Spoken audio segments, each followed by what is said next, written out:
Okay. Hello, dear students.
Okay, join and share the link with your friends so that we are going to begin.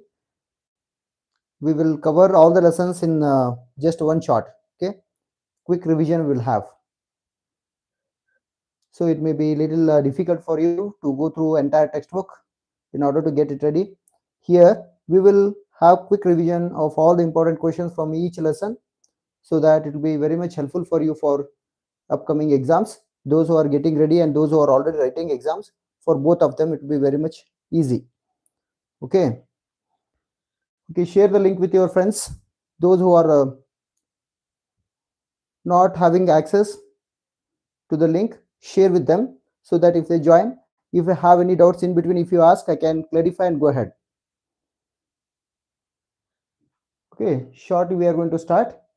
Just waiting just 1 or 2 minutes, because once if it is begun, they may miss out. So kindly share the link with your friends. Those who are willing to join, let them join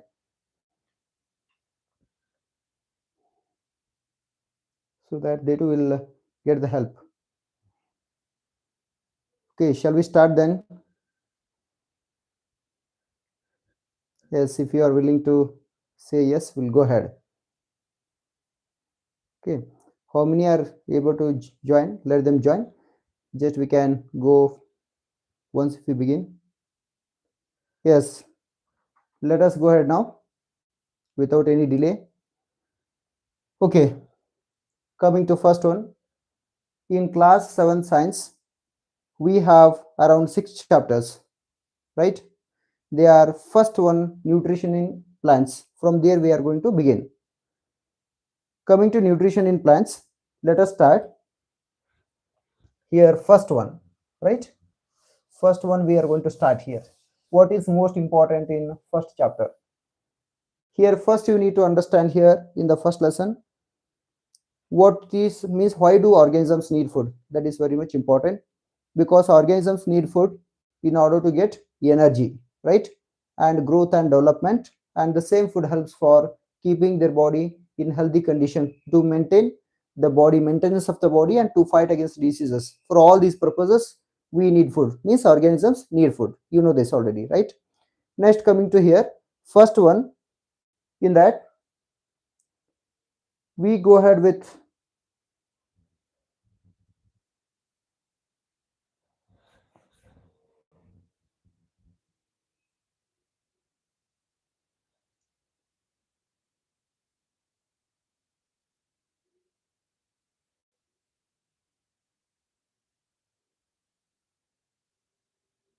is there any problem?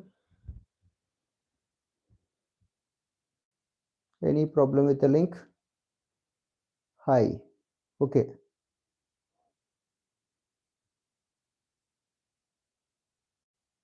Namruta, Susti,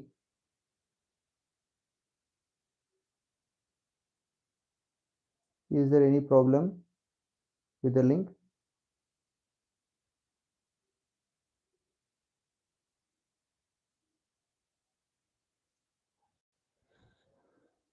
Okay, anyway, let us go ahead. Now coming to first one, organisms need food just to what? For energy, growth and development, and to fight against the diseases, and for maintenance of the body. Just you remember this. This is importance of food. Next, coming to what is nutrition. Nutrition is what? It is mode of taking food and its utilization by the body of an organism. Remember, an organism eats food, right? And how it utilizes that food. This is called what? Nutrition. Very simple, in simple words if you say. Okay, mode of taking food and its utilization by its body. Next, coming to here. Hi. Okay.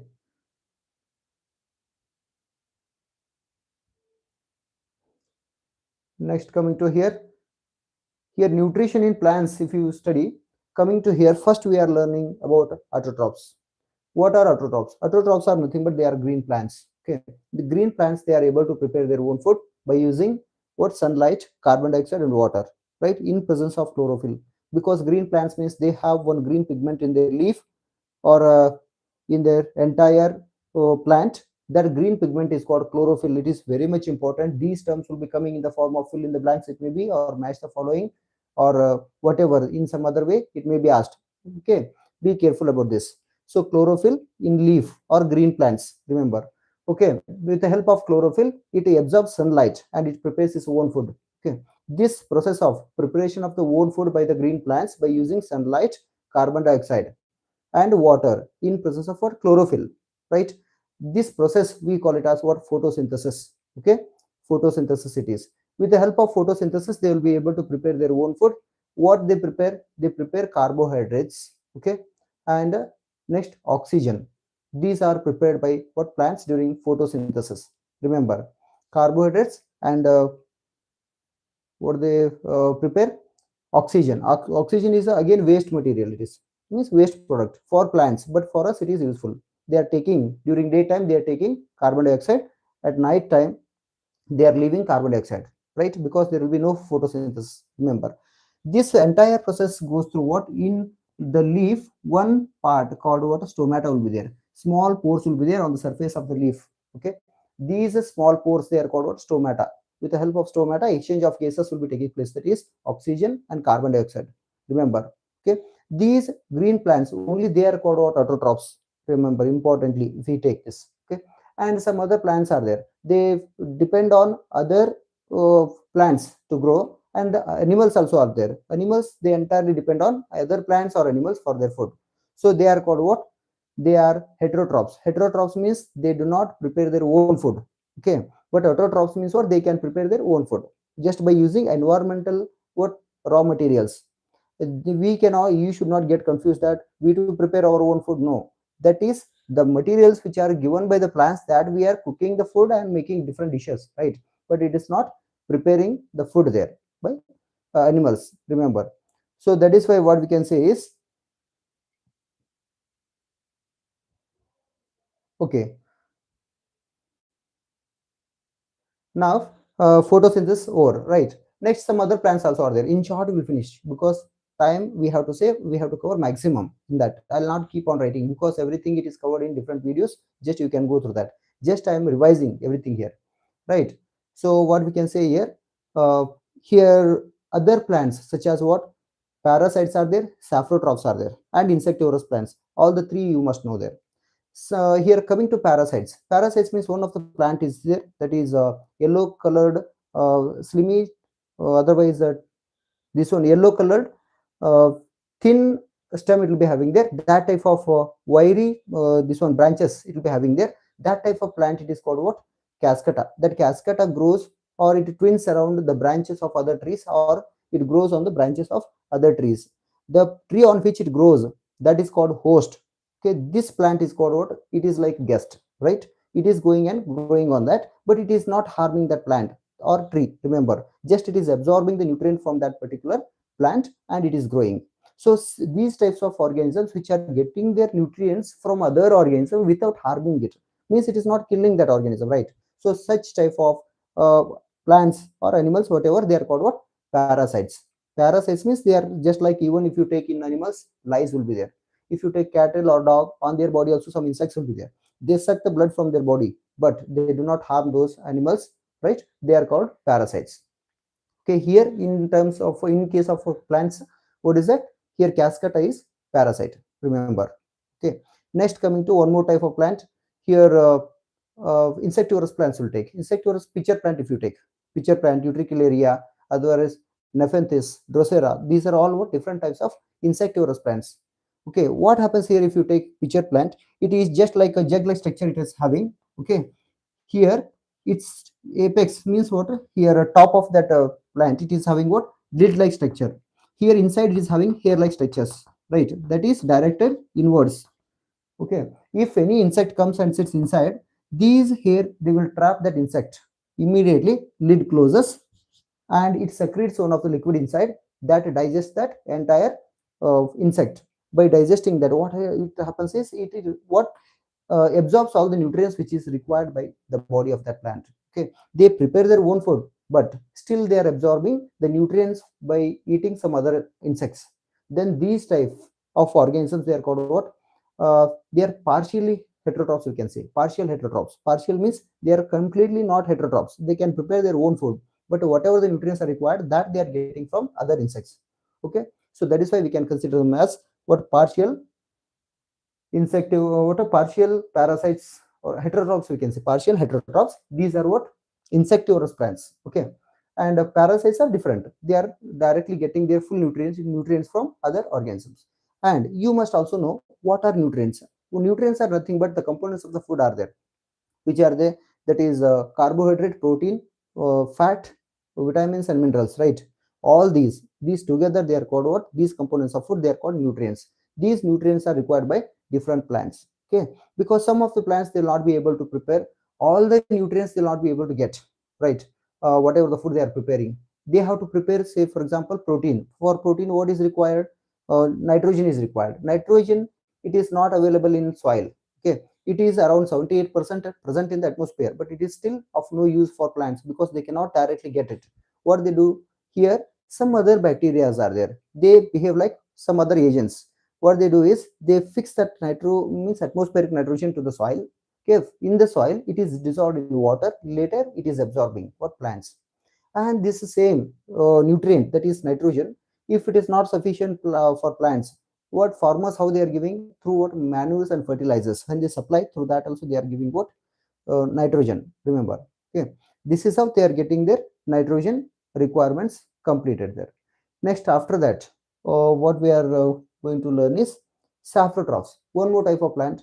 That saprotrophs means these are fungus, we can say, or fungi, we can say. Fungi means what? If you take just a piece of bread, water, keep that into means moisten it, put that little water on that and keep it in a warm place for few days, 2 3 days. What happens after 2 3 days? You can find cotton like thread on that, or hair like structure you can see growing on that. These hair like structure or cotton like thread, that is called what? Fungus, right? Or fungi, we can say. Fungi means plural, fungus means singular, right? These are also one more type of what we can say, saprotrophs or organisms which are deriving their nutrition from other organisms. How? They must be dead or decaying, only there we are means they are getting their food there. For example, if you take here mushrooms, you might have seen there, just for making the curry they will be bringing, right, along with vegetables. So this will be growing in moist soil, otherwise in rotten wood we can find that, because during rainy season there will be sufficient moisture. Okay, water will be there. Because of that we can find this, that too grows on what? Dead or decaying organic matter. So such type of organisms they are called what? Saprotrophs. And this mode of nutrition is called saprotrophic mode of nutrition, remember. Okay, autotrophs, heterotrophs, only two are there in the beginning. Autotrophs means green plants, heterotrophs means all organisms, animals and all, right? In that heterotrophs we are learning all the animals we are considering, right? And even uh, here coming to saprotrophs are entirely different. These saprotrophs, how they are getting? They are dead or decaying organic matter, from there they are getting their nutrition, remember. This is all about saprotrophs. Next, after that, saprotrophs over, autotrophs over, next insectivorous over. Next, coming to here, the replenishment of nutrients in the soil. And here you might have got confused sometimes. Green plants, if you take, do they need really sunlight for photosynthesis? Of course, just you can do this activity. How? Two potted plants you have to take, keep them one in the sun for 3 days, one in the dark for 3 days. Afterwards you take the leaf of each plant and do the nitrogen, oh, sorry, what this one? Starch test, means iodine you have to put there, whether starch is present or not, you can check it, right? when you put that iodine, blue black color comes, right?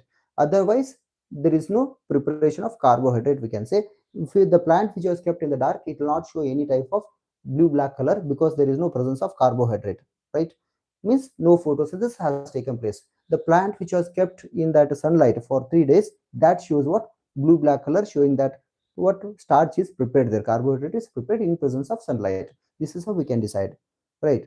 Next, coming to here, some of the plants are there, they are of different colors, they are not green in color. Red, it may be brown, it may be, they'll be having on their leaf color. This color, it is also present.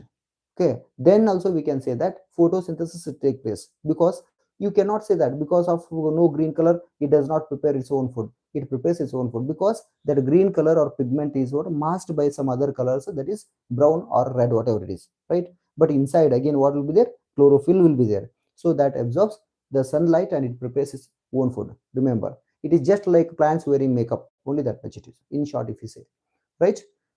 After this, next, coming to here, replenishment of nutrients in the soil. This is most important, because most of the times what happens here in the soil, all the nutrients they will not be able to get there. Okay, plants, how it is got for the plants then? If you take farmers, they provide, of course, what nutrients such as what fertilizers and manure they give. With that, they will get nutrients such as nitrogen, phosphorus. Okay, these are supplied through that. But still, what happens here? Nitrogen, if you take, if it is not given through what fertilizers or manures, again they will get how some bacteria are there, they are present in the roots of that some water leguminous plants. What they do is they will not be able to prepare their own food. What they do is they are getting shelter and nutrients from those leguminous plants, such as moong, it may be, otherwise peas. Okay, such plants, if you take, in their roots we can find this, they are getting their nutrients and shelter from that, and again they are also providing water and some other nutrients to the plant. So they are just sharing. This sharing of nutrients and shelter by two organisms, that is called what? Symbiotic relationship. And this process is called symbiosis, remember. Okay, just how to define this? When two organisms share shelter and nutrients, this relationship is called what? Symbiosis, remember.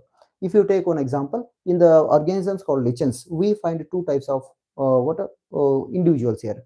One is alga, one is fungus.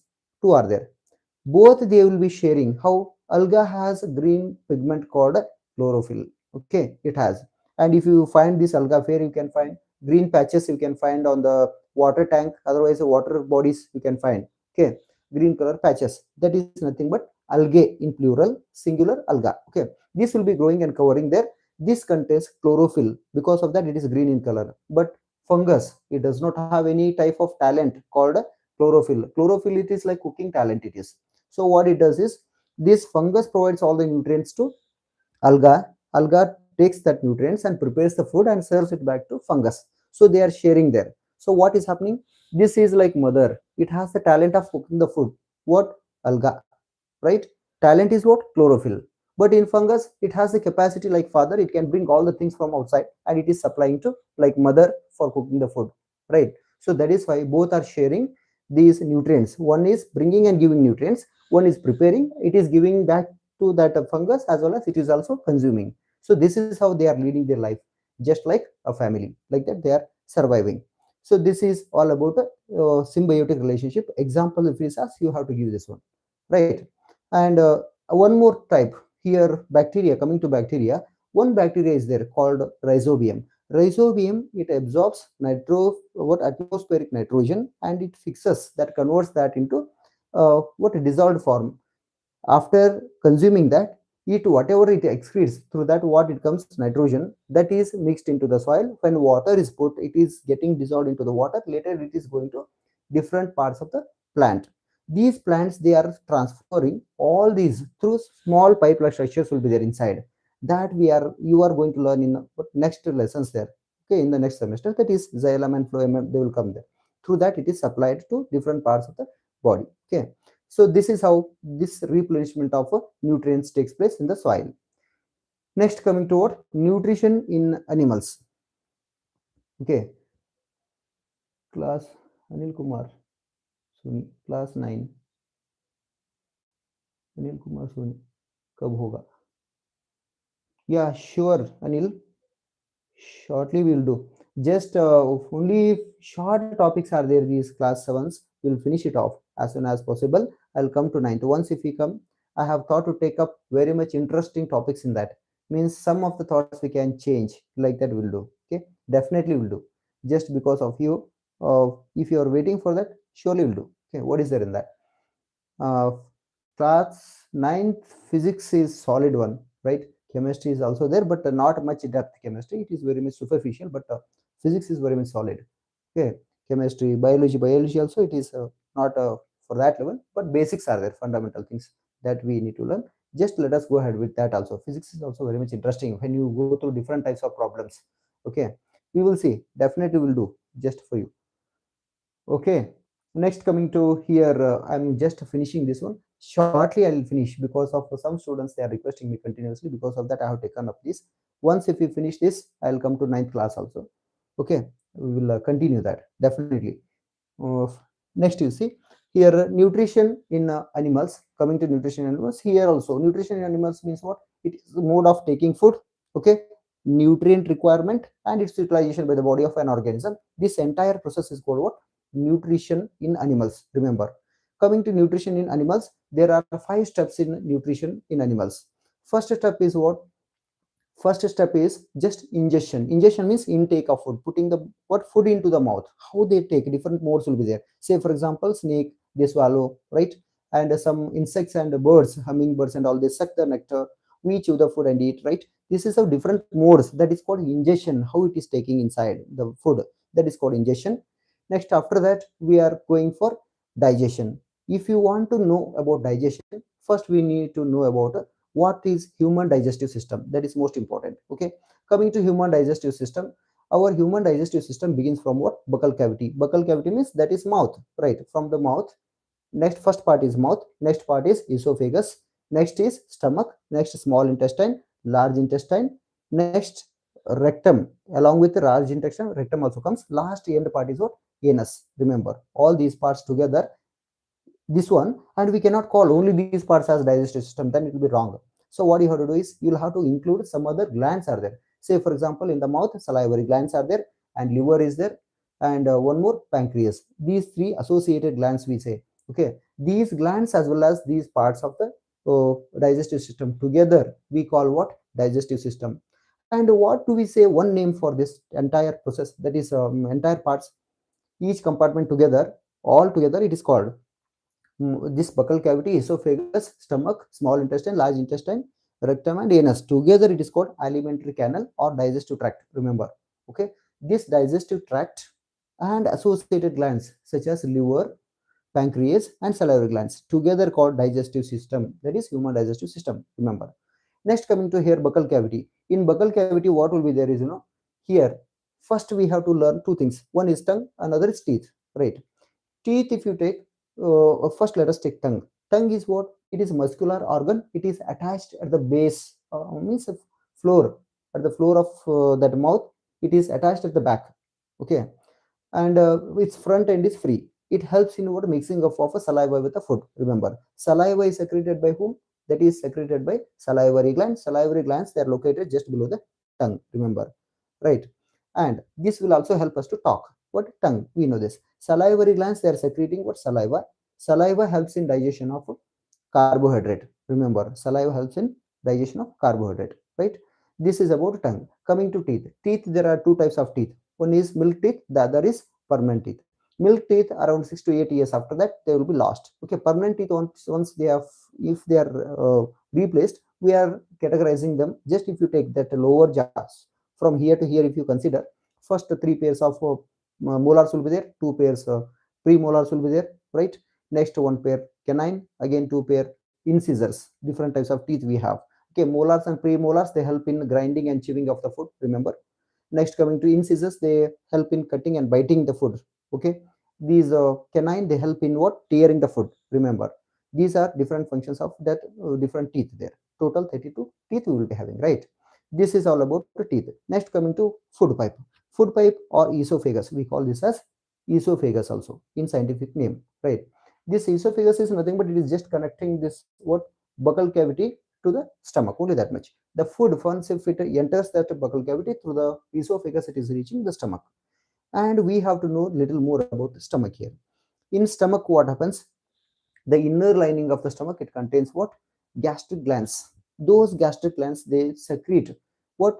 Hydrochloric acid they secrete, and mucus they secrete, and some digestive juices also.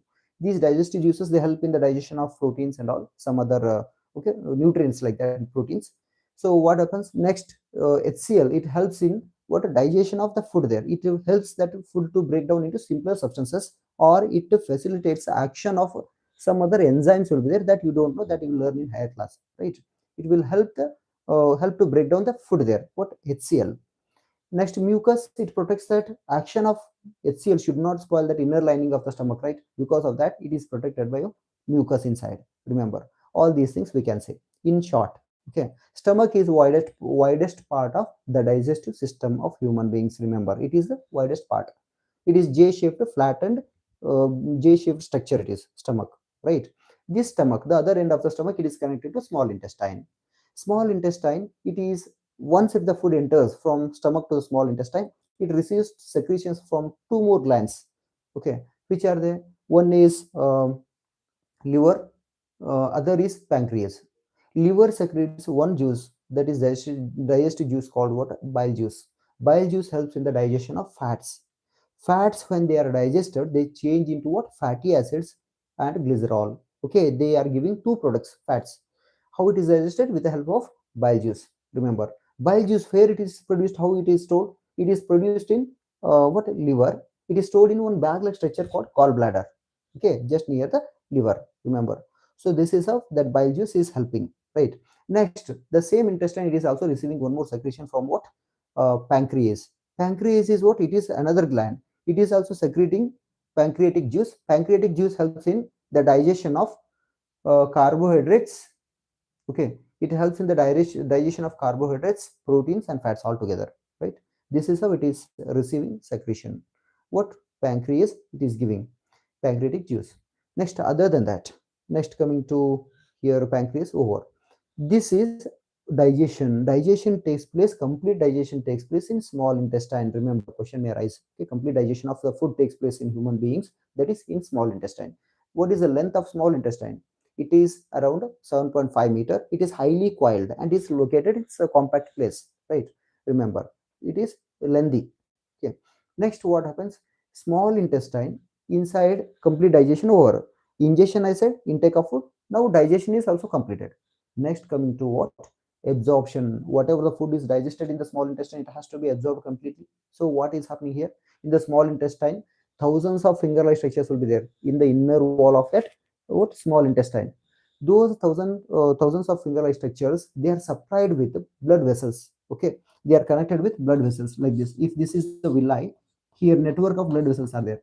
So when food comes in contact with that, that food, it is absorbed by the blood, and blood takes that food to different parts of the body, right?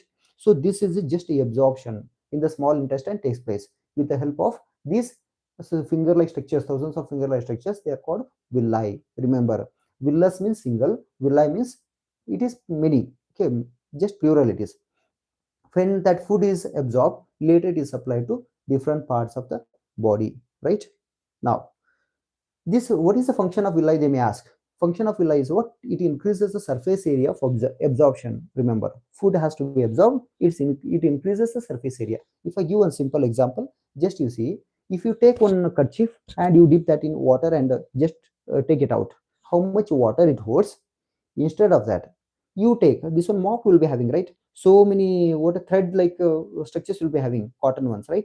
You dip that in water and see how much water it is absorbing.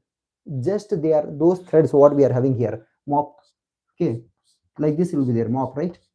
Each thread, it increases the surface area of absorption. Because of that, more water will be absorbed through this, right? Here, through this mop, if you take one kerchief, water absorbed by this kerchief is very much less as compared to this mop, because surface area is more there, because many are there. So this is how we can say absorption takes. Next, here, that food after absorption, it has to be assimilated. Assimilated means what? Different products have to be formed, such as protein and all, right? So what we have to do is, we have to, okay, protein has to be prepared. So uh, if it is supplied to different parts of the body, their carbohydrate, protein, whatever vitamins, minerals, it will be formed based on that. Okay, structure will be built after doing some exercise. Those proteins will be broken down, they have to be rebuilt, right? This will be done after absorption, okay, when the food goes to different parts of the body. So this is called what? Assimilation. This is next step of nutrition. See, ingestion over, digestion over, absorption over, next assimilation over, four steps over, right? Now the remaining undigested food, where does it go? It enters the large intestine. Large intestine, it is very much short, right? That large intestine, when that food enters, okay, it absorbs water and salt from that back. Okay, that remaining undigested food, it remains in the what? Semi-solid form, and it is stored in rectum part. When it is stored in rectum part, later it is just eliminated through anus. Remember, okay, it is just eliminated through anus. Okay, hi. Arjun Nijamuddin Khan. Hi. Okay, hi to all. Just keep on watching in case if it is required for you. Don't know for how many it is useful. Here, if they are of this same class, what I have taken, it is useful. And for you also, it is not a waste, you cannot say. If I say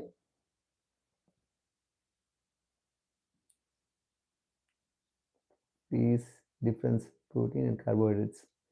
Okay, then see here proteins, they contain what? Carbon and hydrogen. Okay, here nitrogen means sorry, a carbohydrate contains carbon and hydrogen and oxygen, remember. Okay, and carbohydrates, they provide energy to the body of organisms. Okay, it provides energy to the organisms. But here, that is called energy giving food, what? Carbohydrates. Proteins, it contains what? It contains carbon, hydrogen, nitrogen, all it will be there inside, right?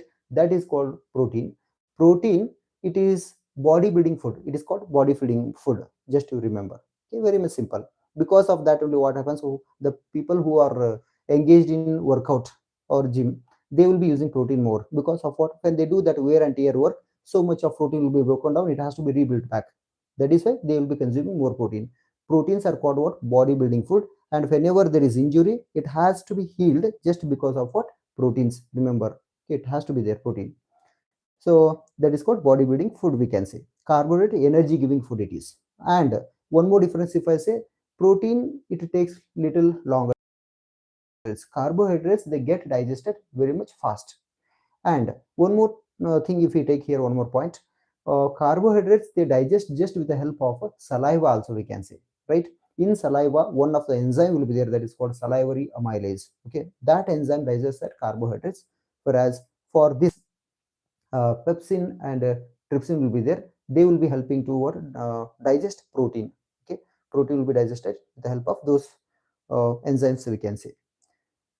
Next, difference protein and carbohydrates I have cleared, okay, clarified. Next, other than this, coming to huh, here about this one, what? The human digestive system, up to where we came, up to large intestine you came. In large intestine, water and salts are absorbed back. Remaining food, it is remaining what? Stored in the form of a semi-solid fecal matter in rectum part. Later it is eliminated timely through what? Anus, right? This process of elimination of that waste food, that means waste undigested food, that is called what? Digestion. Remember, that is the last step of nutrition, right? This is all just about digestion in human beings. And I have to tell you here, just in the beginning I said, what here, fats, how they are converted, I said, after digestion. Here carbohydrate and protein, that also you must know, right? Proteins, they are digested into amino acids. Remember, proteins after digestion, they become amino acids, right? Whereas if you take proteins, if you take carbohydrates, they change into what? Glucose, right? It is converted into glucose, complex carbohydrates. Whatever. Next, coming to here, same digestion, if you take in human beings, we studied. What about other animals? Okay, how it takes place? If you take grass eating animals such as cow, if you take, okay, in that, how the digestion of a food takes place, that also we need to learn. It's very much simple. In cow, they are having this comes in again in 10th standard, so you need to remember it is very much important there. So what happens? Cows, whatever they eat grass is rich in one of the carbohydrate called cellulose. Cellulose is very much complex carbohydrate. It cannot be digested by human beings and other animals.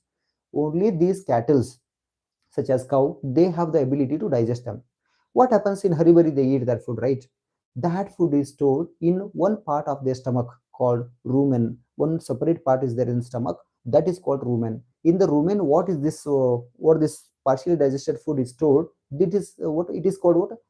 Curd. We say this partially digested food as curd. Okay, this curd, when they are in rest mode at night, what they do, they take it back in small lumps. Small means in small amounts, they take them back to the mouth. Okay, and they chew it. Again they swallow it back. And even some bacteria is present in their rumen that will also help them to break down that complex carbohydrate, that is cellulose. With the help of those bacteria also, action of bacteria, then also it will be broken down. So this is how they are digesting their food. Remember, that is why this process of taking that curd back to the mouth, chewing and swallowing, this process is called what? Rumination. The animals which are possessing this type of property, means nature or characters, they are called what? Ruminants. Remember, okay, they are called ruminants. After this,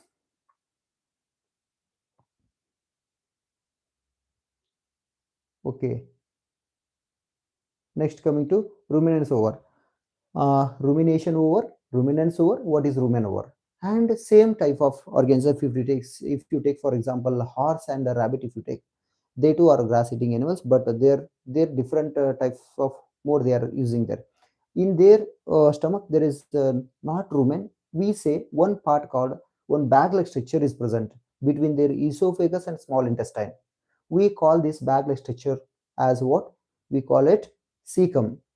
Okay, cecum, in that food is stored. In there also bacteria are present. These bacteria will help them to break down that complex carbohydrates into simpler ones. So digestion takes place. This is how in their body.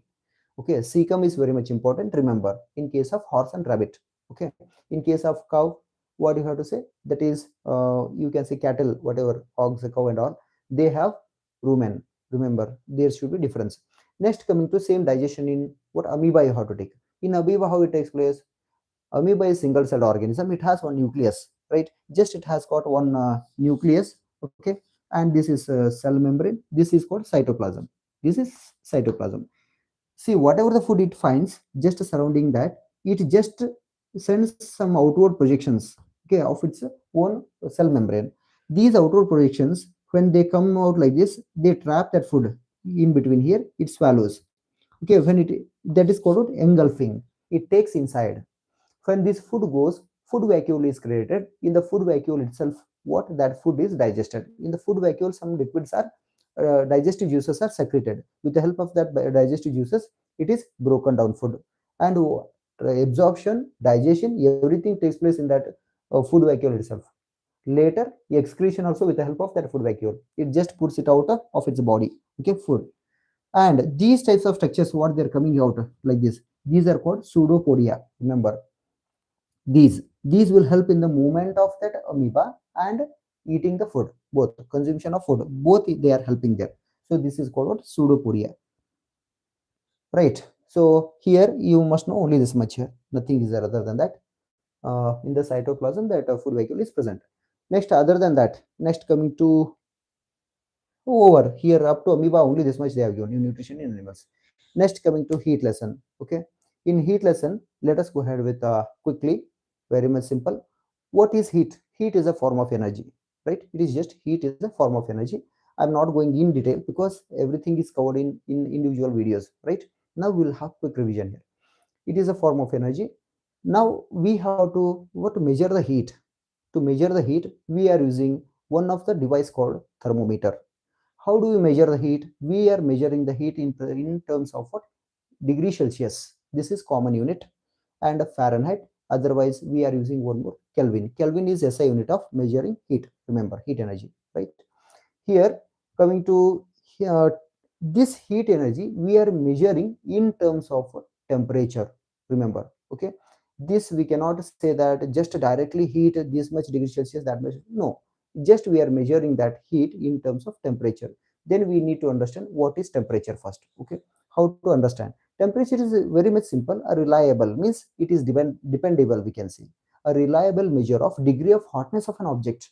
Okay, that is only what temperature, right? A reliable measure of degree of hotness of an object. Okay, means we are measuring how much hot an object is. Okay, this reliable, this dependable measurement, that is only for temperature. We are measuring this temperature is measured by using a device called what thermometer. Thermometer, there are two types of thermometer, mainly what we are going to study in this lesson. That is first one is what clinical thermometer, second one is what is it, laboratory thermometer. Coming to clinical thermometer, if you have visited the hospital along with your relatives anytime, you might have seen the doctor measuring your body temperature by keeping a small thermometer below the tongue, right? When it is placed below the tongue, what happens? It absorbs the heat. Means what here, that if you take, here is not there to show. For example, if you take, this is the thermometer. No, I don't have any thermometer here. Just you see, just for showing purpose, one bulb will be there for thermometer at the end. Okay, that bulb will be metallic bulb because it absorbs the heat. Like this it will be there, right? This is a clinical thermometer. This bulb contains mercury, and along the this is what uniform glass tube, the thermometer. Along the length of the what thermometer, there runs a capillary tube. In the capillary tube, there is a thread of mercury, we can say. This mercury is settled at the bottom. Okay, here it is settled at the bottom. That is metallic bulb, right? When it is placed below the tongue, because of heat, mercury level rises. On either side, graduation marks are there. These are called scale. It is scale. In degree Celsius we measure usually. Okay, temperature. The what range of clinical thermometer is what, from 35 to 42 degrees Celsius. Remember, only this much it is. Okay, because our body temperature, it will not neither goes what below that nor above that. Okay, 35 to 42, within this range we find the body temperature of human beings. That is why it is having that kind of range. Remember. Next, coming to here, this, to measure this, we should always hold it straight to our eyes. Okay, not on the sides or below or above, right? Straight to our eyes we have to hold. And before giving that, it has to be sterilized, okay, to the patient. After it is sterilized, before keeping that into the mouth, we have to give jerks so that all the mercury settles down well in that bulb. When it is placed later, we can get proper readings. Okay, and this same thermometer will also be having one like this one. If you say like this, it is called kink. Okay, it avoids falling off of the mercury. Means if you take that from the mouth of the patient, if you hold this uh, tube, mercury tube, what happens immediately? Thermometer, okay, when you hold it, mercury, it drops to the bulb immediately. Okay, that thermometer, as you hold it, so because of that, what they do is, a kink is there. Kink will avoid falling of that mercury immediately in the thermometer, clinical thermometer. Okay, this same thermometer cannot be used for measuring the what hotness of any hot objects such as milk, water, and all. Okay, boiling things, because it is very much difficult. It is having very much short range of temperature. Okay, as you know. Sir, are you from presentation format happening school? Yes, of course. I am from presentation school. Shilpa Bar, part 2. When will start part 2 lessons? The Dasara holidays. Sure, shortly we'll what to start. Just if I make one video, in that one chapter can be covered very much easily. Okay, we'll begin. We'll complete. Okay, with 7th standard I'll finish, because some of the students, they are waiting from class 9. Just we'll go ahead with those topics. Okay, before that I'll complete. Don't need to worry. Very much simple they are. 7th, if I say, there is no much science at all. If I say just like general things, they have given only that much. Depth science, it is not there at all. Only it comes in 9th or 10th there. Till there, just general things they are learning. So you don't need to worry anyway. So this is all about this one. What clinical thermometer? I said, what is the normal body temperature of human beings? They may ask. That is 37 degrees Celsius. Remember, that is normal body temperature of human beings is 37 degrees Celsius, right? This is one thing you need to remember. Next, coming to one more type of thermometer, that is laboratory thermometer. Laboratory thermometer is, it is used for measuring the temperature of the substances. Remember, okay, always laboratory thermometer, because its range is from minus 10 degrees Celsius to 110 degrees Celsius. Remember, okay, minus 10 to 110 degrees Celsius. It has got range, and there is one procedure for measurement of heat from what, by using laboratory thermometer. Say for example, if you are measuring the any temperature of this water, what you have to do is you have to place this thermometer in the water. Its bulb has to be covered by water on all the sides, and it should not touch the container's wall. Okay, down on the sides it should not touch at all, and bulb has to be surrounded by the substances on all the sides. Remember, only then we can get exact measurement. And while measuring this, you cannot take out of that one, this laboratory thermometer you cannot take out of the container and see, because immediately mercury falls, because there is no kink for that. So how to measure that? We have to keep this with the help of one stand. Okay, it has to be fixed to the stand, it has to be kept in the liquid, whatever the substance there itself. You have to read it, just holding that, bringing your eye to the horizontal level. That is how you need to refer how much degree Celsius of temperature is there in that. Okay, you cannot take it out of the container. Once if you take, immediately there will be fall of the mercury, showing wrong measurements of the temperature. So this is all about this one. Okay, Rekha Uligiri, hi. I don't know, some of the students I know, some of the students I don't know. Okay, sure. Okay, next you see, this is laboratory thermometer. Next, coming to very much interesting part is there in the heat lesson. What is that? Coming to transfer of heat. Only three methods are there. So simple. Just you take here, in solids, in liquids, in gases. How heat transfers, you need to understand. If there is no any medium, how it transfers. If you understand this, it will be covered fully, right? Coming to first one in that. In solids, how heat transfers? Very much simple. Take one spoon, keep it in sambar, close the lid, let the spoon be out little bit. Okay, spoon other end is in the sambar.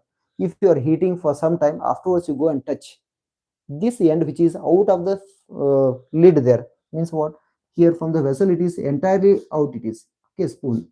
You have kept this one inside, but this will be very much hot, you cannot touch it. Because of what? This is cold end, but this is hot end. From hot end to cold end, heat is transferring or not, it is flowing or not. So this type of transfer of heat in solids from hotter end to the colder end, that is called what? Conduction. Very much simple. Okay, if you want to do this activity, very much simple. Here one stand you have to take, for that one rod you fix like this, you put the wax of drops of waxes here. Okay, just you go on heating one end with the help of candle or spirit lamp. What happens? This heat, as it goes from one end to the other end, this is hot end, right? This is cold end.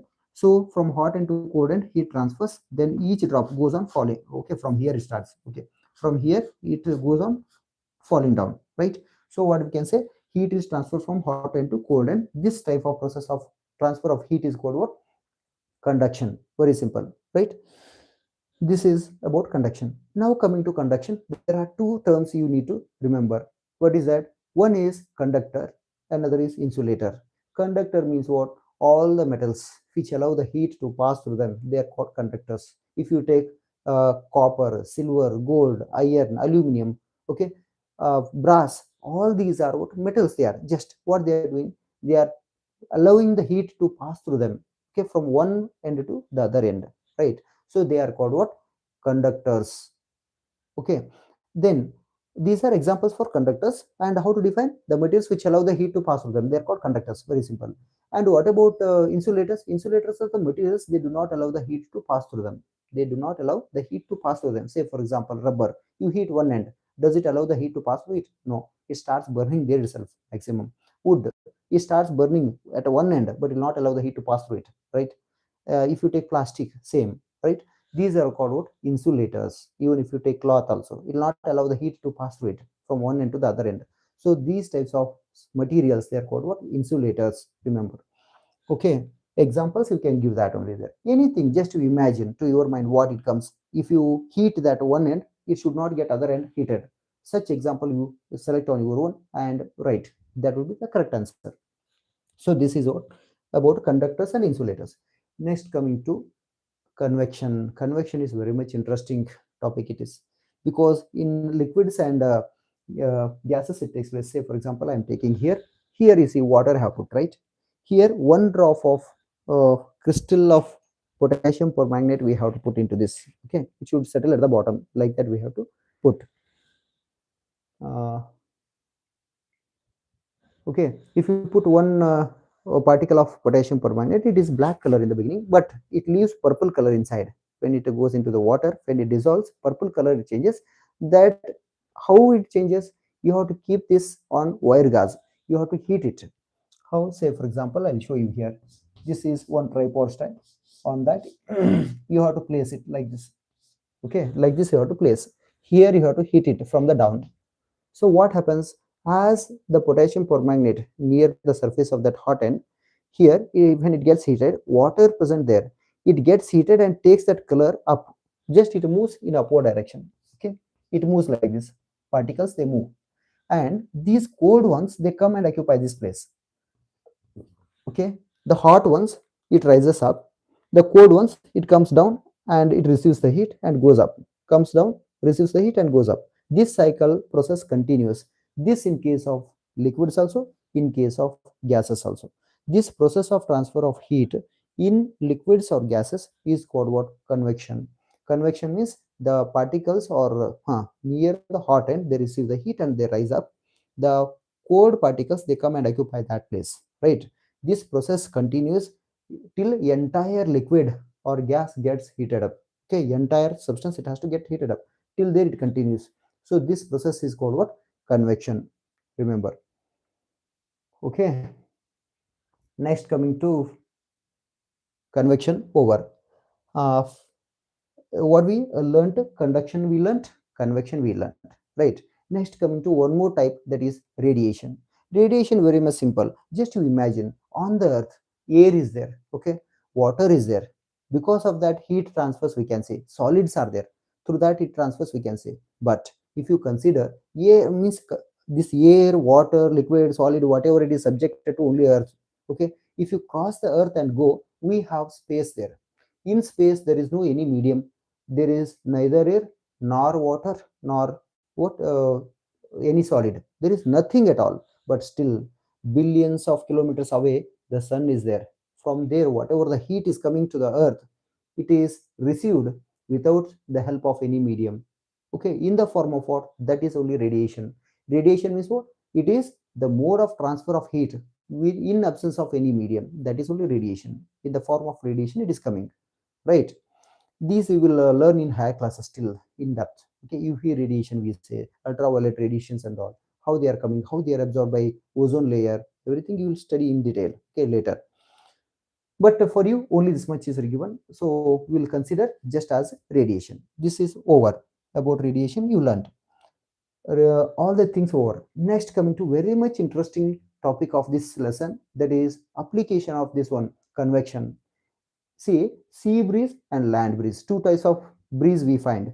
Okay, these breezes, how they are arising there, how they are generated, that we are going to learn. Very much interesting it is. See, just you look at this. On the seashore, if you see, the houses which are located there, their windows and doors are facing towards the sea. Because of what? During daytime, there will be lot of heat, hot sun, and they want to receive cold wind from the seas. Because of that, they are facing towards the sea. So how it is coming there? During daytime, just you imagine, during daytime, quantity of the land is less. Okay, quantity of the water, sea level, it is very much high, very much large quantity. So it gets heated up very much slowly. Water seas, they do not get heated up immediately, but land gets heated up faster than the sea. So the air present on the land, it will also get heated up. That air rises above, as we learnt in case of convection. Okay, when it goes up, low pressure area is created. Means since the air is moving up there in that particular area of the land where there is more heat, it is going up. Low pressure is created. Means pressure of the air is less now. So pressure of the air is more on the sea. Okay, that is air is what? Cool it is, because it is not heated up still. So that cool air comes to the land. It rushes towards the land. This is called what? Sea breeze. The breeze, it is coming from the sea. Okay, that is called sea breeze. But you don't define. If it is asked what is sea breeze, the breeze coming from the sea, that is sea breeze. That is wrong. Okay, You cannot say like that. How it is created, how it is generated, that you have to explain. Next, coming to this, happens all this in what, daytime. What about night time? At night also it is reverse order process. See, at night, see, it takes lot of time to get heated up, and it takes lot of time to cool down. It will be hot at night, what, sea. But land, it got heated up faster, and it is cooled faster also. It will be cold land. So what happens now, sea is still hot, it takes a lot of time to get cooled. So because of that, what happens, the air present on the sea surface of the sea, it gets heated up and it rises above. Okay, it goes up. Then low pressure area is created on the sea, right? The air which is present on the land, it is cool. Now here low pressure is created, so this cool air from the land, it is moving towards the sea, right? So this process is called what, again, convection only there. This is also application of convection, and this wind is called what, land breeze. From the cool air from the land, it is moving towards the sea, that is land breeze. Next, coming to one more important topic, that is black body and white bodies will come there. Just very simple, you take two 1 liter cans, okay, you paint one can with black color, one can with white color, both you paint, and put water 1 liter in both the cans, keep them into the sun for 2 hours. What happens, you see there, the can with white color, it reflects lot of sunlight. Reflects means it pushes away, bounces back. Okay, it does not absorb most of the heat. Whereas black ones, it does not reflect. Black ones 90% absorbs, 10% reflects. Whereas white one, 90% reflection, 10% absorption. It does not take much. So it is reverse order. So because of that, what happens? The water, if you are kept in two cans, you place the thermometers and observe just after 2 hours. What happens? The thermometer in black container or can will be showing higher temperature, and the thermometer in white can, that will be showing low temperature. Remember, okay, low temperature, because of what, most of the heat is reflected in white bodies and most of the heat is absorbed in black bodies. This is how it takes place, right? Kirti Kamadino, hi. Hmm. Please ask, who is this Nijamuddin Khan? One question. Okay, you can ask me, no problem. Let me clarify your doubt and go ahead. Kirti, how are you? I hope you have done well your exam. I could not do the topics for you, uh, and most of the things this time in essay one, what they had given, it was questions were not too much low also, too much high also, medium level they've asked. Okay, but you have to be prepared for what little difficult level, it is better, it helps you. Okay, in future you cannot expect that easy ones as much as possible. Okay, yes, we will do if possible, but just to go on doing, we'll see what happens. Okay, you had requested me, but I could not do for you topics because for that again special time has to be given. I'm running short of time there, because of that I could not do for you, but still one by one I have thought to complete. I'll go ahead, don't need to worry. Okay, huh. Next, you can ask if you have any doubt. Okay, Nijamuddin. Okay, Nijamuddin Khan. Okay, you can ask, no problem. We can clarify, I can clarify and go ahead, no problem. Okay, any doubt if you have, but in explanation I'll not be able to see your comments sometimes. uh, Please don't mind for that. In case if I say again, I'll answer afterwards at least, no problem. Next, you see, this is all about black bodies and white bodies over, but application of black and white bodies, that also comes. What is there in that?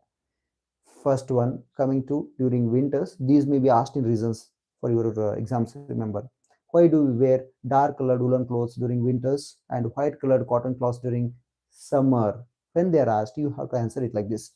So during winters, these dark colored woolen cloths means they are having a lot of what, fibers. Okay, woolen clothes.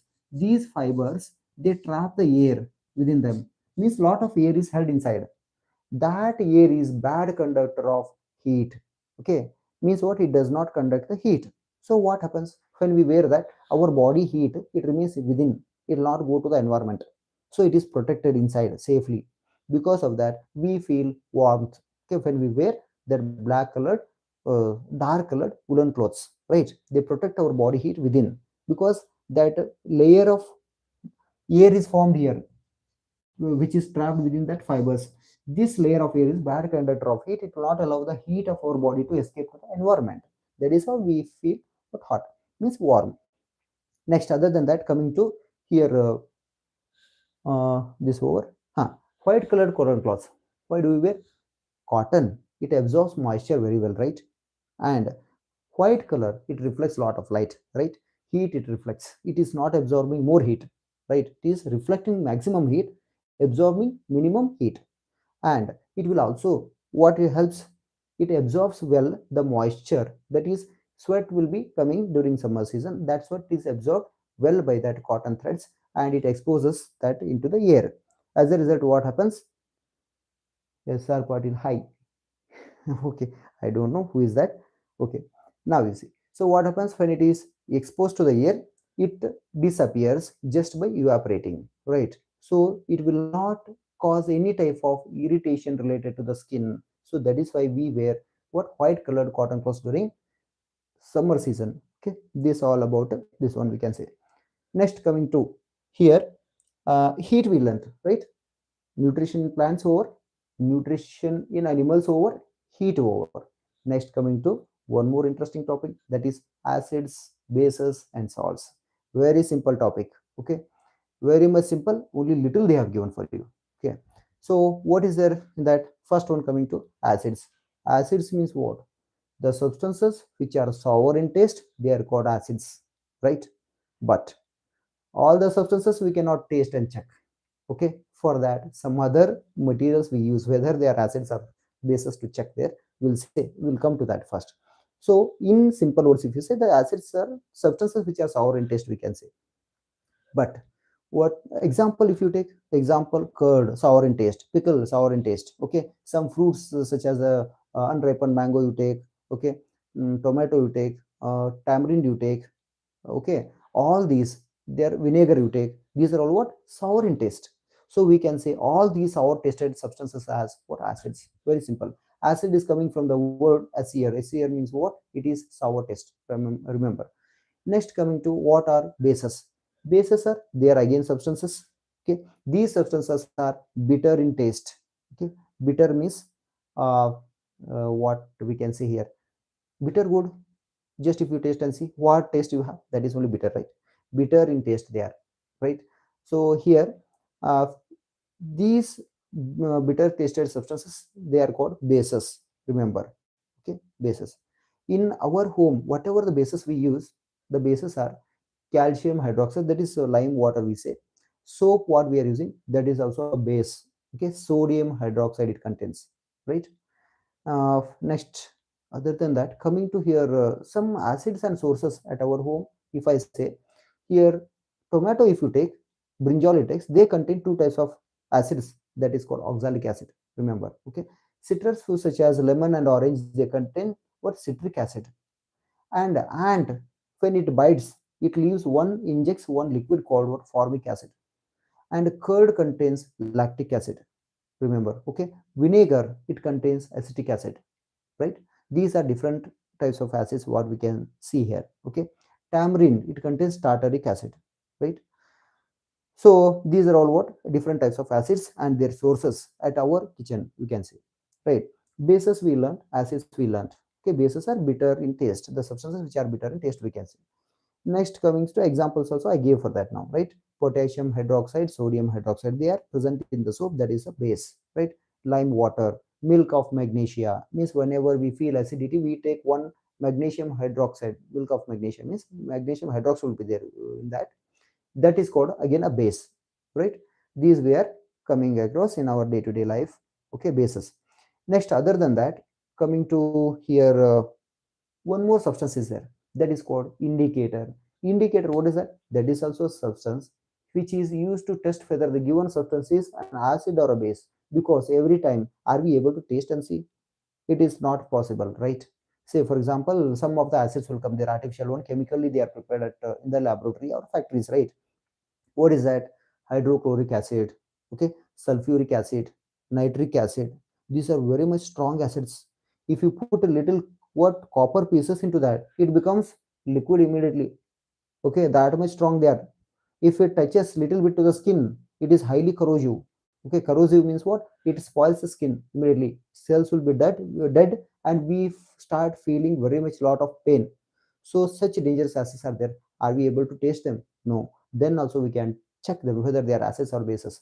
These substances which are helping us to check whether they are acids or bases, they are called what? What we call them? Indicators. Okay, indicators, we are learning two types of indicators. One is synthetic or artificial, the other is called what? Or natural. Okay, natural one we are learning first. Natural indicators, if you take, in that first one we are learning litmus. Okay, next one is turmeric, third one is china rose. Three indicators we are learning.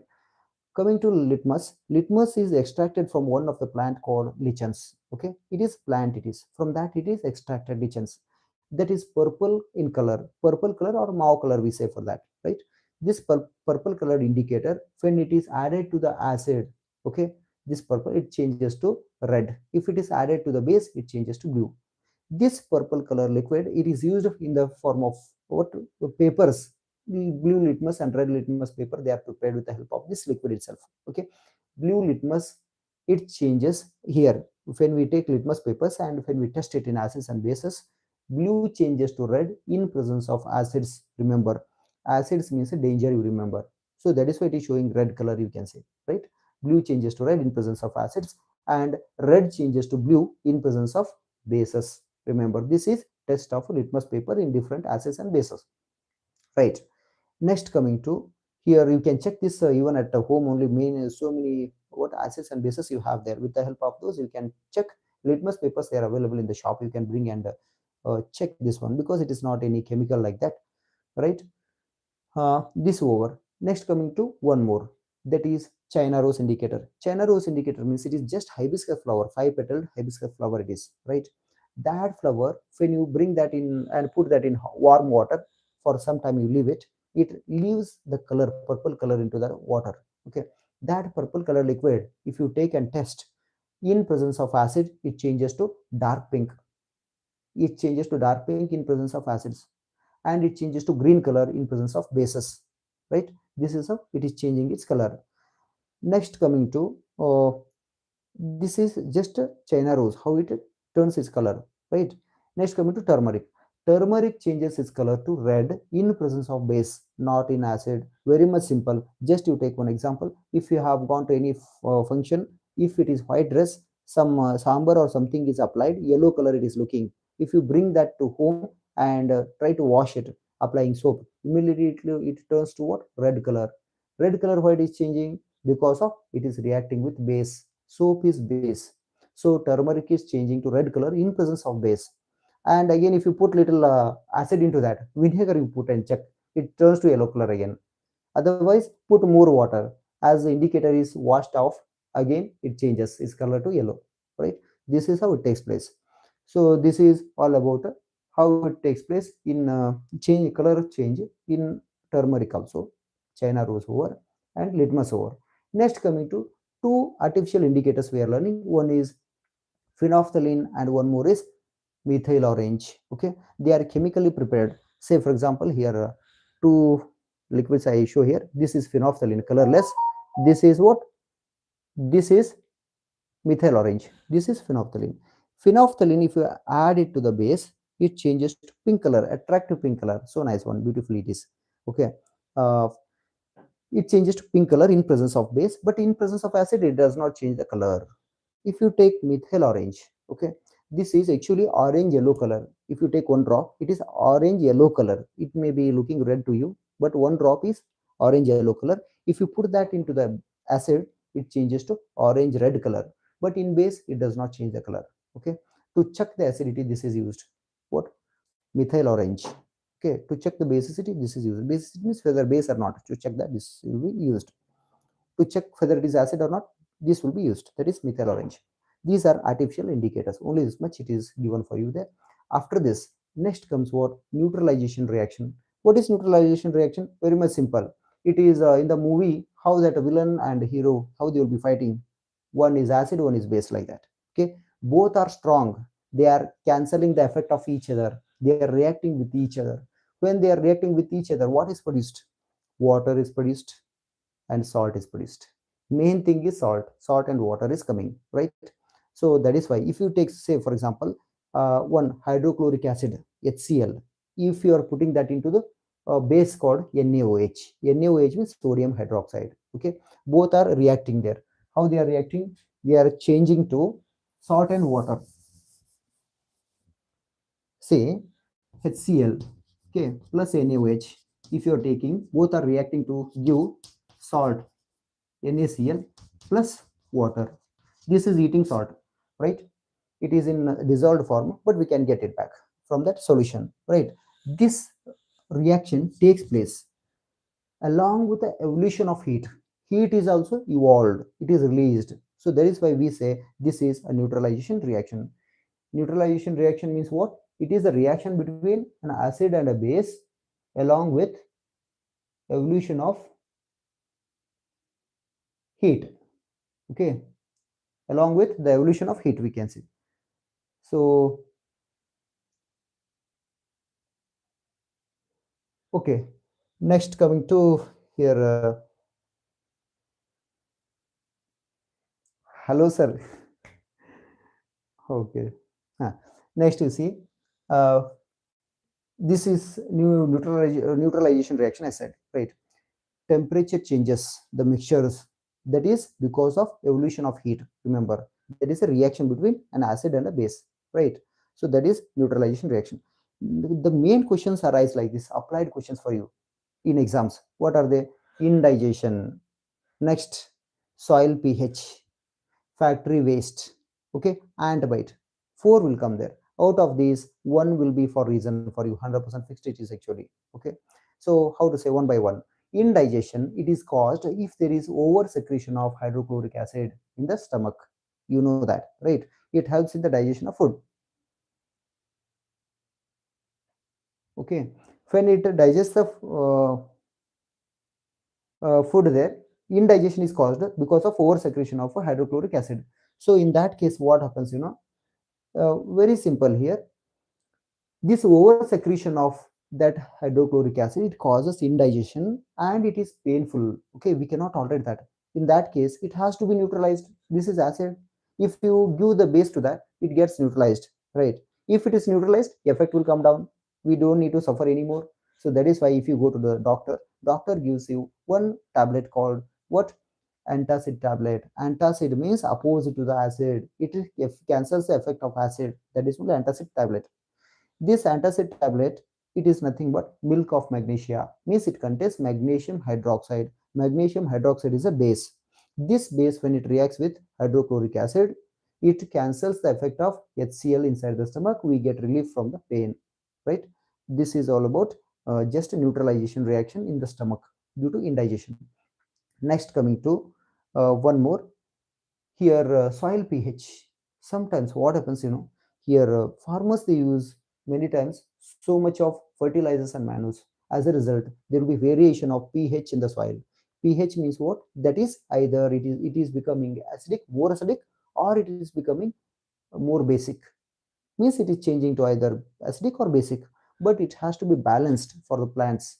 How much that soil acidity basicity has to be maintained, it has to be maintained, only then they grow healthy. So what happens in that case? Farmers, after testing, the scientists, they will suggest them what is required for that. Okay, so that is why particular, if more acidic soil, basic manures or fertilizers will be added to that. Okay, if it is more basic, some acidic substances will be added to the soil in order to neutralize that. So this is how neutralization reaction is used for variation of that pH of the soil, that is acidity or basicity of the soil. Okay, this is all about pH of the soil. Next, coming to what? Ant bite is also very much important. Here, whenever ant bites, okay, it injects one liquid called what? Formic acid. Formic acid starts giving us irritation in the skin. So because of that, we feel pain. It has to be reduced. How? That is acid, formic acid. It has to be neutralized. So what has to be given for that? Baking soda, moist one. You take and rub on that particular surface. It neutralizes that effect of acid. As a result, what happens? It comes down. Effect, right? Effect of acid comes down. We feel relief from the pain. Okay, in that particular area where it is bitten. Next, after this, One more comes, that is calamine solution. Calamine solution means it contains zinc carbonate. Zinc carbonate is a base. It will also neutralize that formic acid released from the ant bite. Okay, so that can also be used. Next, other than this, after this, let us come to know about one more, uh, factory waste. It is very much dangerous. Okay, I have seen this one in so many places. They will be releasing that factory waste water to the rivers so that it joins the sea just along with the river, they will think. But most of the times what happens, these factory waste, they are releasing so many acids into that. Okay, acidic will be there, so it has to be reduced, means it has to be neutralized before leaving it to the river bodies. Otherwise what happens, most of the aquatic animals which are living in that river bodies, whatever water bodies, they will be killed, they will die, because they cannot tolerate any more change in their pH. Okay, we are killing, we are going to become responsible for their what, death there. That should not happen. So those people who are highly qualified, those who are maintaining the factories, they have to think about those creatures also, because we do not have right to give life to any what such creatures. They are already available just because of blessings of the god, but we should not, we do not have any right to kill them. So because of our selfless works we are doing that, so it has to be neutralized, means particular bases or acids whatever is required to that wastewater, it has to be added, neutralized, then it has to be left to the river, not river, water bodies, what they are doing now.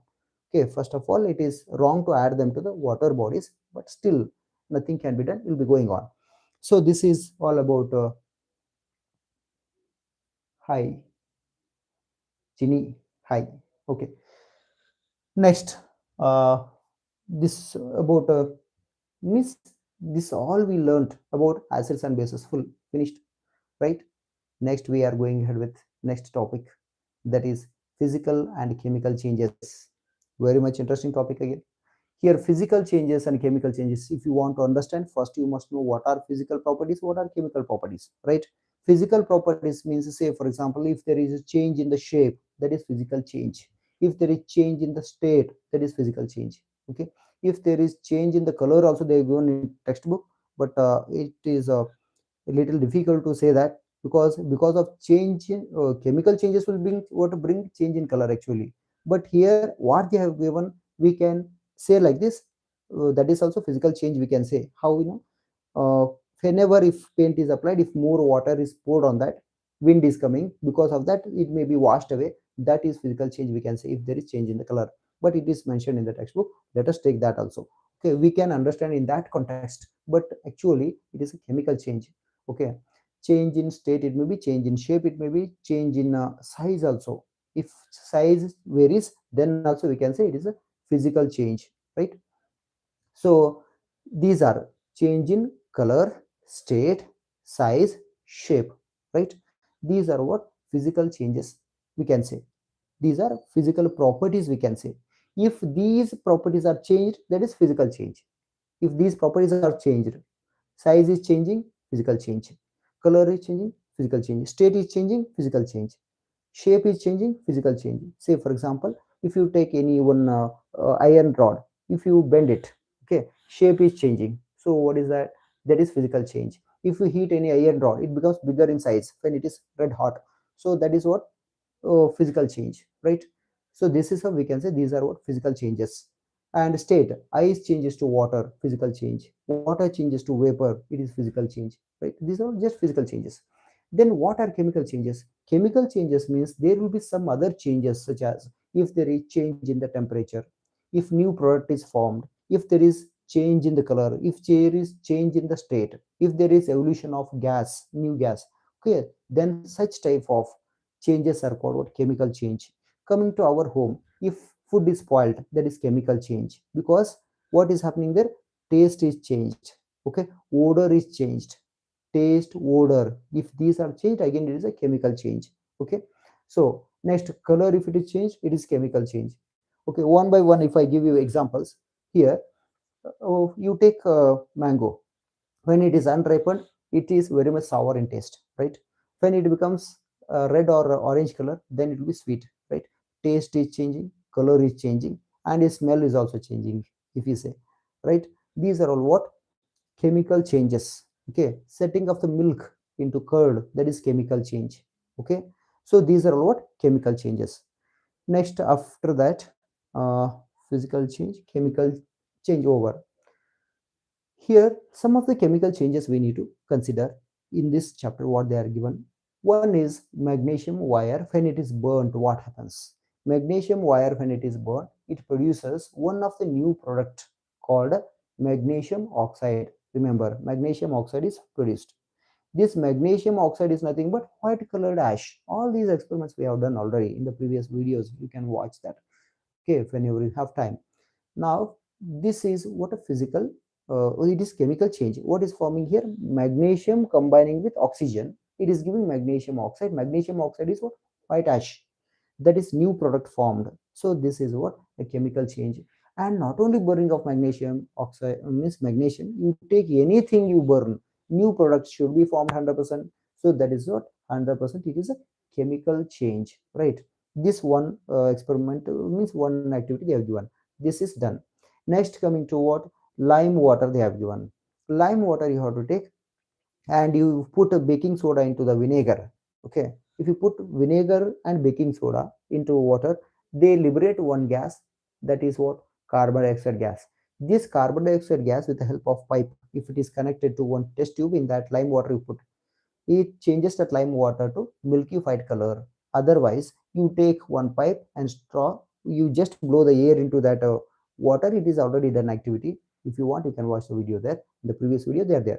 So what happens if you blow the air into that lime water? It changes to milky white, producing one more new product called calcium carbonate. Okay, lime water means calcium hydroxide. It's changing to calcium carbonate. Calcium carbonate is new product, right? So what happens? It is changing to milky white color because of that. So this is again a chemical change, right? Next, coming to rusting of iron. Rusting of iron means what? Iron, when it reacts with the water vapor and oxygen, not water vapor and oxygen. When it reacts with them, it produces what? One brown color coating on its surface, that is called rust. Okay, that is only rusting. Rusting occurs, and so much of money will be spent to avoid that rusting there. So to avoid rusting, what they do is they do painting on that. Okay, paint they will apply, greasing they will do, oil they apply. Otherwise, electroplating they will say, that will also be done, or galvanization will be done. Okay, I'll tell you one by one what are they. Next, coming to copper sulfate, you have to take. Okay, copper sulfate crystals, they will be there like this. Okay, if you dissolve that in water, this is how liquid is produced. Okay, here this copper sulfate crystal liquid means solution you are preparing. In that solution, 2 to 3 drops of sulfuric acid you add, and you take any one iron piece. Okay, any iron piece you take and put into that what, this beaker. This copper sulfate solution, when it reacts with that iron for a few hours, 1 or 2 days you take, no problem. When it reacts with that, it changes to what? Copper color. Iron we had put, it becomes copper later. How? Iron is going into the solution. Okay, copper is coming from the solution. That copper is deposited on that iron material, and copper is coming and deposited on the iron material. Iron is going and dissolving into the copper solution. What a solution! It is becoming what? Ferrous sulfate solution. It becomes. It changes to ferrous sulfate solution. Copper sulfate to ferrous sulfate. Copper is coming out. So because of that, this color changes to green. Remember, this may be asked in the examination. So what happens? This changes to green color. So how crystals of copper sulfate are prepared? Yes, sure. Just a minute. I'll say. See, this is how they are. Means what is? I'll come to that. It is the end part of this chapter. I'll tell you. Okay, how it is prepared. Very much simple it is. Now coming to here. This is called what? Chemical change again. What is happening? Copper is displaced, okay, by iron. It is becoming iron sulfate. Because of that, it is changing to green color. Okay, this copper is coming out. Where it is going? It is sitting on the surface of that iron. Because of that, iron changes to copper color. If you have put iron pin, it will be copper pin when you remove it out. Okay, so it is changing. Copper is coming out. So that is how this is a chemical change, we can see. This one over.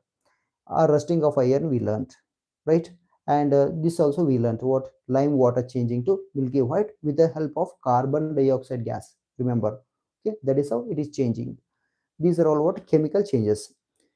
uh, Next, other than that, uh, crystallization. Next, coming to crystallization, if you have left anything you can say, just I'll clarify and go ahead. Okay, coming to crystallization, as you asked, I'll answer for that now. Just taking, just you take half beaker of water. Okay, and this is a crystal water. Let us take this only there. This is water, say for example. Okay, this much water I have taken. You have to keep it on a wire gas on the stand. Okay, you have to heat this. See, setup has to be, experimental setup has to be like this. Okay, here we have to place it on the stand, right? Tripod stand, right?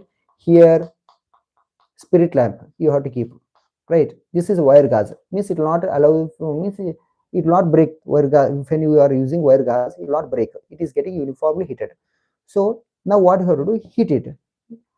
While heating, before that you add 2 to 3 drops, a few drops of sulfuric acid you add to this water. Okay, after adding, you heat it. It should start boiling. Okay, when the water starts boiling, just a simple way, you take the crystals of copper like this. Okay, copper sulfur crystals, you just go on adding. How to add? You have to stir it constantly. But here I have taken the water in this it should not be done. It has to be done in beakers like this, right? In these beakers, yeah, it has to be done continuously. You have to add the crystals of copper and you have to stir it. When you stir it till where no more copper crystals are dissolved in that, means it has to start settling down. It cannot dissolve anymore.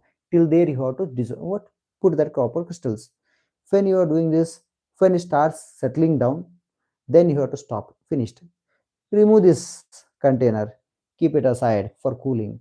After it is cooled, crystals of copper are formed back. That is only crystallization. Okay, if you can't find any crystals, still you have to keep it for cooling, further cooling. When it is cooled completely, you will get the copper crystals back. Okay, that is how we are getting that copper crystals. This process is called crystallization. Okay, remember, this is called crystallization. After this, crystallization over, till here chapter over here, acid basis. So sorry, this one, physical and chemical changes, that is over. Okay, it is included, everything it is covered. I think, in case if it is anything missing, you can say. I have not missed as I know. Okay, physical and chemical changes. Next, other than this, last one topic, that is respiration. So much interesting topic. All those who are waiting with lot of patience, really great you are. Okay, let us go ahead with this also. Okay, uh,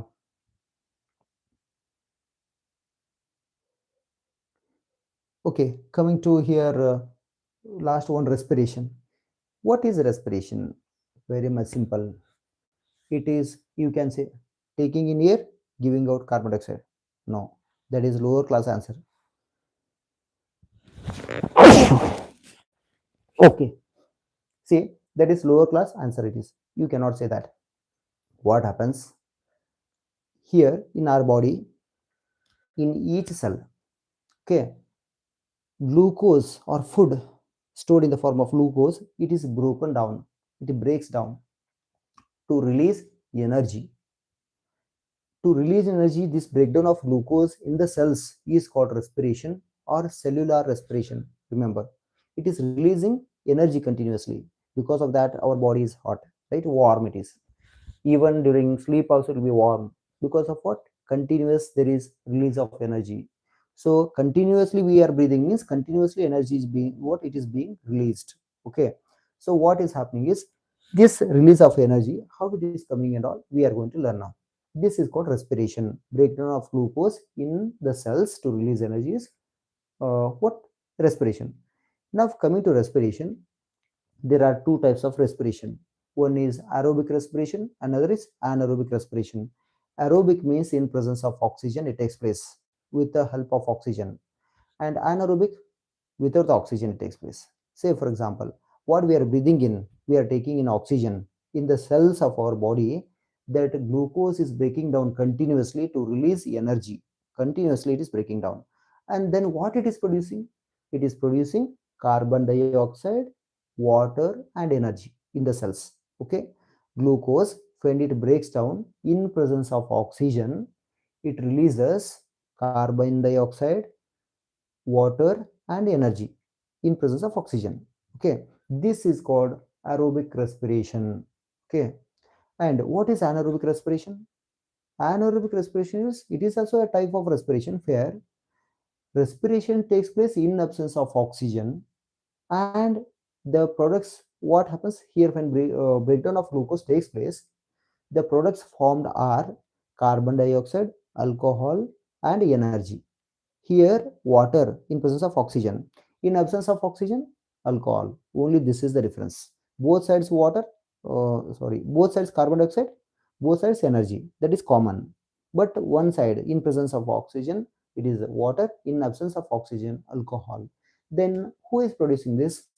Yeast cells. If you take yeast cells, in absence of oxygen they breathe. Okay, in absence of oxygen only they breathe.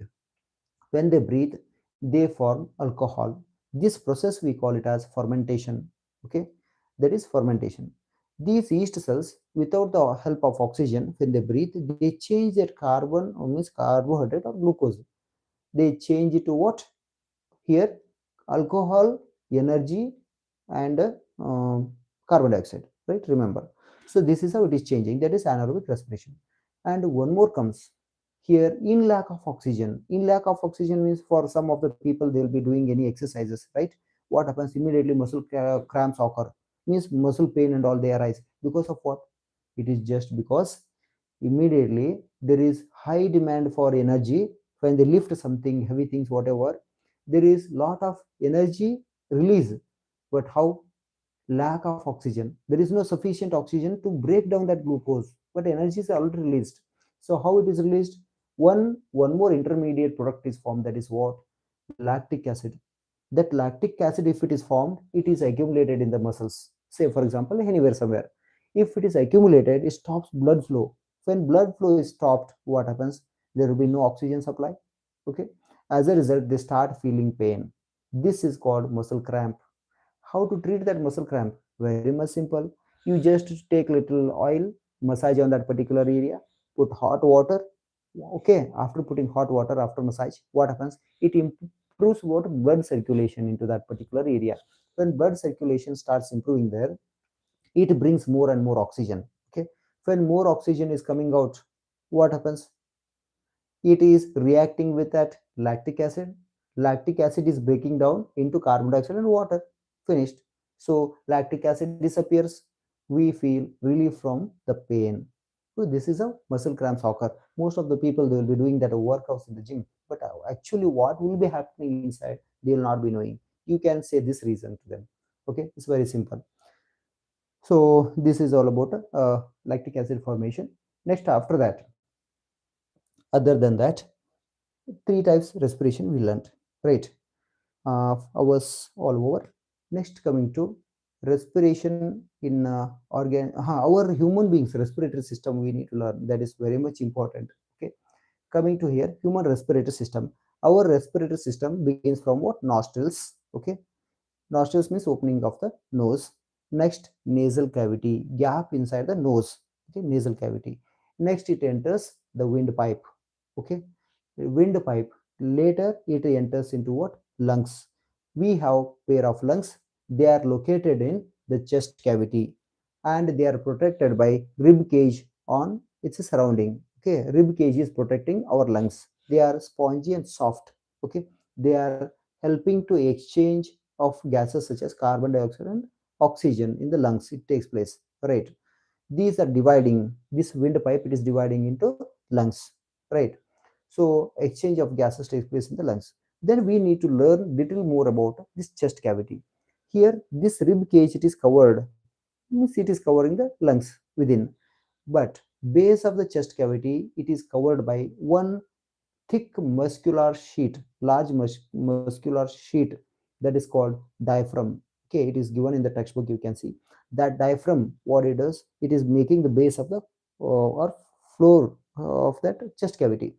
When we take in air, okay, when we take in air, that is called inhalation. Okay, taking in air is called inhalation. Giving out air, that is called exhalation. Okay, when we take in air and give out air, this is called one breath. Okay, just one breath means one inhalation, one exhalation, that is one breath. Breathing rate, they say. What is breathing rate? In 1 minute, how many times we breathe, that is called breathing rate. If you say our breathing rate is 15 to 18 times, okay, this will be varying based on our different activities. If you are doing any brisk walk and all, running and all, that time it goes up to 25 times. It varies like that. Okay, so breathing rate depends on our activity, what we are doing. This is breathing water rate. Next, coming to here, rib cage, what happens when we are inhaling and exhaling, that also you must know. If you hold your ribs on either side like this tightly, take in air like this, what happens? A rib cage, it moves outward and upward, right, when we inhale. And at that moment, this means diaphragm, it goes down, because it has to allow more space for air, entry of air. Because of that, it goes down, so more air can enter there. This is how it is happening. Next, when we breathe out or exhale, what happens? Rib cage, ribs, they move inward and downward. This diaphragm which had moved down, it is coming up, okay, to its original position, because it is expelling all the air out of the body. So this is how this movement takes place. And sometimes we sneeze. What is the reason for that? It is very much simple. If there is any foreign particle here in our nasal cavity, in the nose, what happens? Hair are there. These hair, they trap the dust particles, smoke and all, means some particles which are coming from outside, pollen grains and all, that will be trapped by that hair. They are protective. Inside the nose, they are present. When they are trapping these, still sometimes if they escape and enter, okay, mucus layer also is there. It will hold it tightly. It will not allow it to enter our respiratory system, lungs. But still, if it escapes, inner lining of the nasal cavity, it gets irritated. As a result, immediately it sends signals to the brain. Somebody has entered, that outside person. Immediately, action has to be taken. So, brain, what it does, it sends the signals back to the lungs immediately. Yes, you have to take action immediately. So, what happens? Lungs, they immediately stop all the air. Okay, they stop for some time and they expel it at a time. When that current of air comes out of the body through lungs with contracted form, so what happens? Whatever is there inside, it comes out, means little small particle also comes out. It is protective defense system of the body. Okay, and this is not only for human beings, you might have seen even in dogs also, right? See, so that is protective system. So this is very much interesting. Okay, next, other than that, okay, uh, this respiratory system we learned. Next, other than this, we have to go ahead with one more thing. Just yes, uh, respiratory system. Insects, coming to insects. This is also very much important. Insects, coming to here, some of the animals, if you take birds, snakes, otherwise lizards and all, if you take, they have, even frogs also. Okay, they have lungs. With the help of lungs, they are breathing. But what happens in case of some insects? Say, for example, this one, cockroach. If you take, in cockroach, how do they breathe? They have small openings or pores on the sides of their body. These openings or small pores, they are called what? Spiracles. Okay, spiracles we say for that. These spiracles, they are allowing the entry and exit of what gases into their body. These spiracles are connected with the air tubes. These air tubes, they are making the network inside their body. That network of air tubes, that is called what? Just a minute. Just a minute.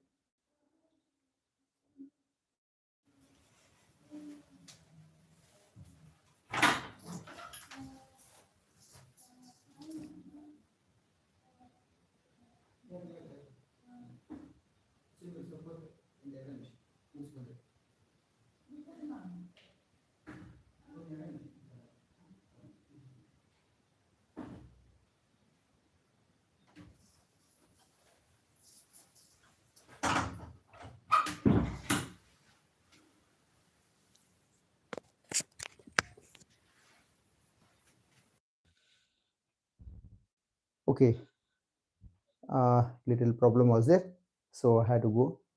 Anyway, Now coming to that small openings which are present on the sides of that cockroach, they are called what? Spiracles. With the help of spiracles, it is taking in air. These spiracles are connected through what? Air tubes. Okay, forming a network of air tubes that is called tracheae. With the help of tracheae, what is happening? The gases are going, oxygen it is going, and it is dissolved in the different tissues of that particular insect. Later, their carbon dioxide, which is expelled out, it is coming through that trachea and it is moving towards spiracles again. Okay, this is how respiration takes place in insects. And if you come to this same respiration in what earthworm, earthworm it breathes through what? With the help of skin. Okay, it is slimy and moist. It is their skin. With the help of skin, it breathes. What? Earthworm. During rainy season, they come out of the earth. They may ask this question. Very much simple. If there is between the soil particles, there will be air gap.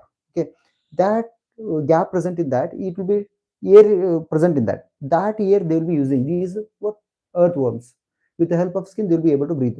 But when water enters and accumulates those gaps of that air, soil particles, that time they do not have any more air present there. Because of that, they come out of the soil during rainy season. You might have seen this one. Okay, they breathe through skin. Next, coming to frog. Frog, what happens here? This breathes through what? Skin, and it also breathes through lungs also. And one more part is there that is called buccal cavity. Means from all the three parts it can just breathe for frog. Okay, this is breathing in frog. Next, coming to one more topic, that is fish. How do they breathe? They have special ear-like structures. Okay, these special ear-like structures they are called gills. Okay, with the help of gills they can breathe. Okay, how these gills are supplied with blood vessels. These blood vessels, they are bringing what? Oxygen. How they drink water, right? From the mouth they are consuming water. This water, when it enters the gills, their dissolved oxygen is present in the water, that is absorbed in that gills. Gills are supplied with blood vessels. Okay, when oxygen is absorbed, immediately it is what? Pushing that water through the gills out of the body. Okay, means that is deoxygenated water, we can say. What means? Oxygen is absorbed from that water comes out of its gills. They are projected outward projected structures of the skin of the fish. That is only gills we can see. So this is all about uh, respiration in fish, we can say. Okay, this is all about the respiration in fish and all over. Okay, next, coming to last one, last part, that is plants. In plants, roots are there. In the roots, root hair are there. These root hair, they help in breathing. How? Here they have some cells. Okay, in the stomata, how that gases exchange takes place, in the same way in the roots also they too will be breathing. If you are, say for example, any one plant, potted one, you put more water continuously, it dies after a few days. Because of what? It cannot get any more oxygen from its root. Okay, it cannot breathe, the root cannot breathe, so it may not grow properly there. So that is why overwatered plants, they cannot survive. So they need, in the soil particles gap will be there. With the help of that air, they will be able to breathe, right? So this is happening. In the root hair is there. Root hair, it contains some what? Cells on its surface. These cells will be taking exchange of gases such as oxygen. It is absorbing, and that is sending it to different parts of the body there. Okay, and this is taking place with the help of a root hair. Root hair is trapped between soil particles. The air gap, means air present in that gap, will be absorbed by that root hair. So this is how they are breathing. Okay, the root hair of the plants. Okay, this is all about what? Respiration in organisms. So from beginning to end, maximum, I have tried my level best to cover each and every topic. Okay, if you have any doubts, you can ask me, and in some other classes we can clarify it and go ahead. Okay, I hope you all are preparing well. And in case if you have any doubts related to any class, any topic, no problem, you ask me there. Okay, I'll clarify to you. Okay, related to science and maths, whatever it is, we'll go ahead. And I hope you all will do well in the exam, because a lot of patience you have, that is really tested once. Okay, here. Okay, then little problem it arose in the beginning. Okay, anyway it will be happening, but still we continued. Okay, anyway we will see in the next video. We'll meet again. Okay, till then, bye to all.